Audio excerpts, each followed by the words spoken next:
Welcome to Toffee Blue View, your source for all things Everton. I'm Gerry.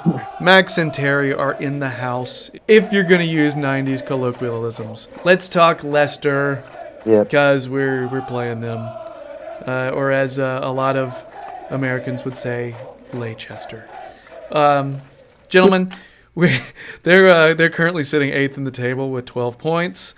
They recently beat Newcastle 2-0.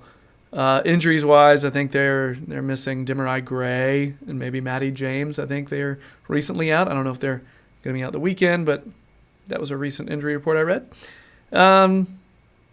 Guys, possible starters, I'm just going to rattle this off really quick. Schmeichel, Amarte, Wes Morgan, Maguire, Pinch Chilwell, Mendy, Ndidi, Pereira, Madison, Iheanacho, and Vardy.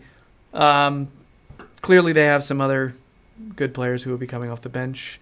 But, Max, let's start with you. That front line is pretty potent, yeah? Yeah, it is. As we were saying off camera, then we haven't exactly got a great record at the King Power either. And form, regardless, I don't really feel confident coming up against Leicester.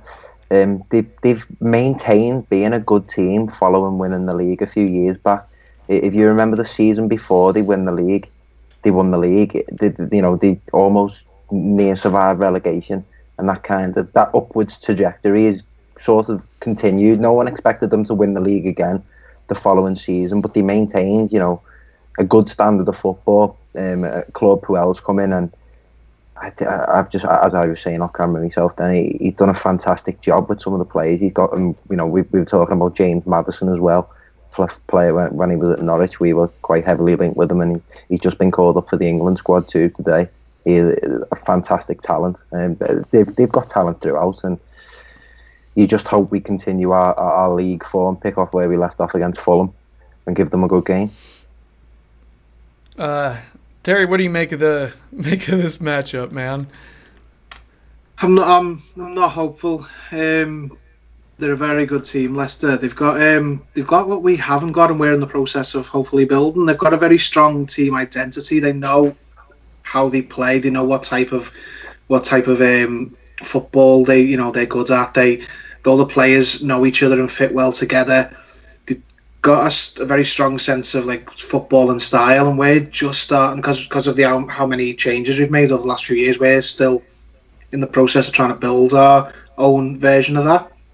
And there's no deep analysis needed. They've got really good, fast attacking players, and that is a problem for us, no matter who they are. So, I mean, we're a good team as well. We can always hurt our forward line. They will look at our forward line and think they're really good. We're going to cause some problems. So I think it's just going to be a attack versus attack type of game, and hopefully we come out on top. But they've got some really good strikers and really good wide players who would give better teams than us a problem. So we'll wait and see.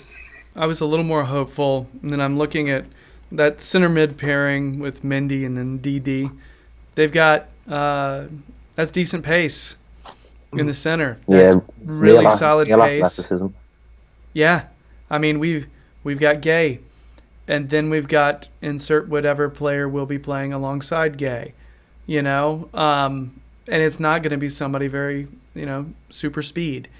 And their attack is quick, just really, really quick, and incisive, both of those decisives. Okay, they've got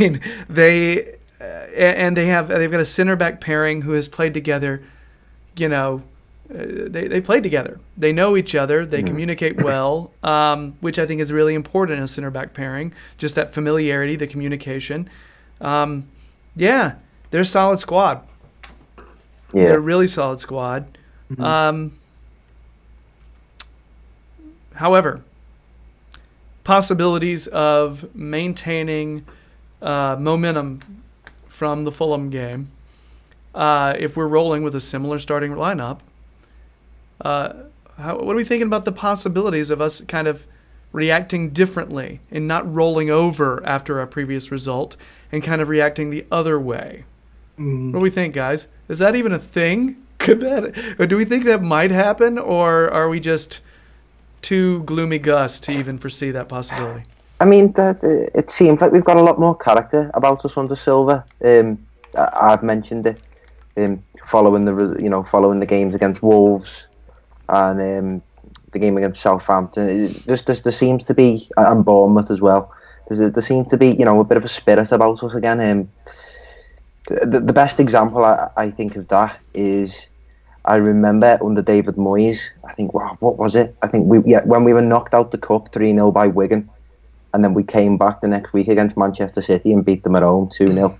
Like that type of response, that's what you want. And kind of predicating from that, do I think I'm going to see that from this side? I'm not sure. That midfield battle really does seem key. Obviously, as you say, Gerry, there's a heavy reliance on Idrissa Gueye to match their pairing for the athleticism. You hope whoever's put next to him has a good performance, fingers crossed.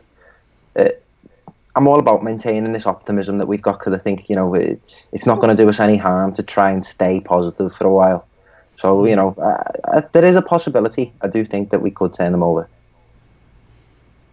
Yeah, I mean, I'd like to see a fire lit under Richarlison after his mistake in the cup with the penalty shootout. I mean, he strikes me as that type of player. I mean, it's very early to know, but he made a mistake and contributed to costing us a result the last game. So I'd like to see him come up for this one with his the bit between his teeth and really, like he was against Wolves, really take the game to Leicester. I mean, Wolves were a good team as well, but they couldn't live with him.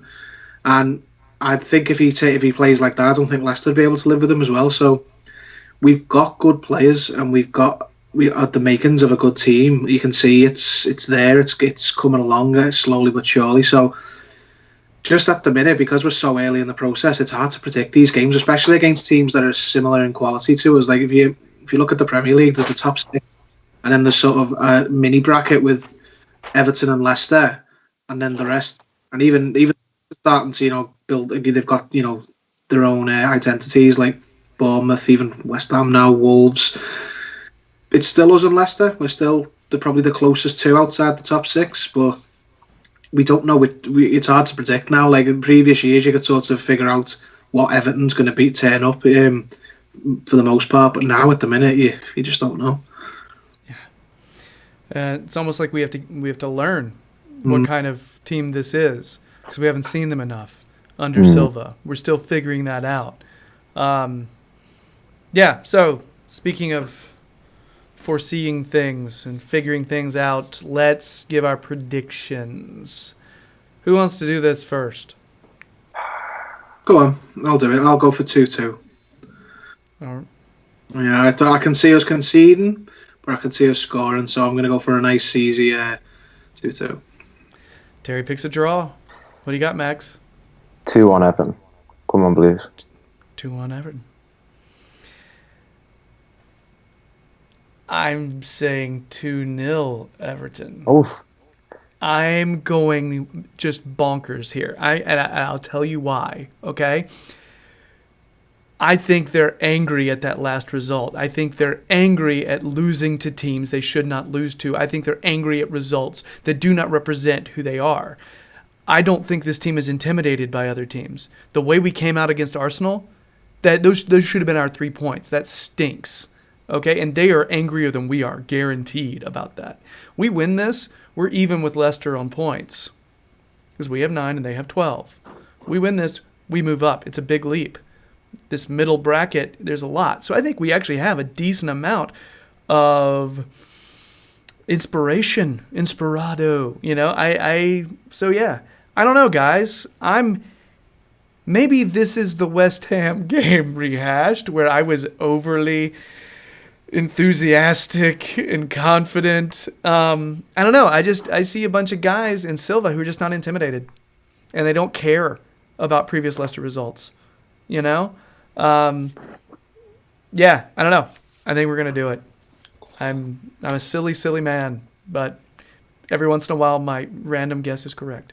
So certainly hope so. I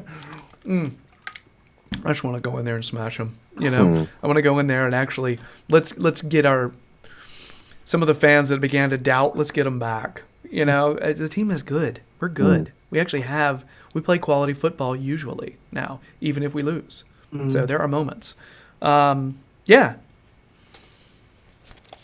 Positive. There you go. We'll see. And none of us picked a loss. I just want to say that. None of us did. So are we all off our rocker? We'll see. All right. So, guys, that's it for our Leicester preview. Coming up soon, we will be delving into the possible starting 11 that Silva will select. I think I can safely say Marty Stecklenburg will not be in it. There's a preview of the starting 11. So, I guess that's it for our Leicester preview. If you're digging the videos, please subscribe. You know, hovering around 12:10ish. So let's get up to 12:20. Get your friends on there. That'd be rad. Also, if you would like to hear more, read more, see more Max King, check out the Toffee Blues website. He's got analysis on there.